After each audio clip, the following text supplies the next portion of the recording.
So I've been at Church of the Holy Communion as the children's minister since July of 2021. And so when I started there, the church was not only, still in the midst of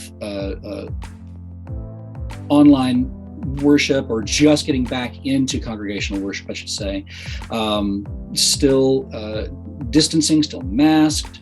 We had a brand new children's suite that was part of this huge renovation that had been just, and so I got to, and I'm still getting to see what the congregation is transforming into. And that's both with people re-examining what their weekly church schedule looks like. It's like almost every week I see someone new who says, oh my gosh, we haven't been 3 or 4 years, and it was time. We knew it was time. I'm also seeing people that, as it turns out, are newcomers who have been able to re-examine what church means to them and found that there's something that they are still searching for, and that search has brought them to Holy Communion. So it's a really, I'm in a really privileged position that I get, it's sort of part of my job to meet people and to find out more about what these transformations look like in real time. This is going to come from the sort of perspective of children's minister.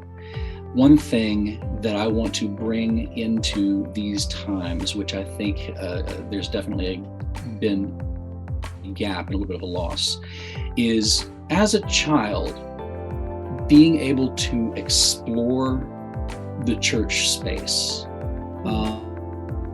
Back in my day, back in the 80s and 90s, it was, I don't want to say necessarily encouraged, but it was definitely okay to just sort of wander around in your church building. And of course, times have changed, and there is a lot more and well-needed sort of, what's the word? There's a lot about the present day that makes that a little less practical, or a little less tenable than it was in the before times. But I remember getting just really, really familiar with the church spaces in which I grew up, and being able to walk those spaces in the dark was kind of a cool thing for me. When I was able to finally sort of navigate the undercroft of the church where I grew up, knowing that one door was going to be closing behind me and there was going to be darkness, and then I'd see, oh gosh, we're getting all waxing metaphorical here, but learning a space to that degree of intimacy was part of, and I didn't realize at the time, but it was a part of my formation. It was a part of my becoming more intimate with the church and being able to be alone in the dark with God kind of a situation. So that is something that I would love to be able to pass along to the new generation.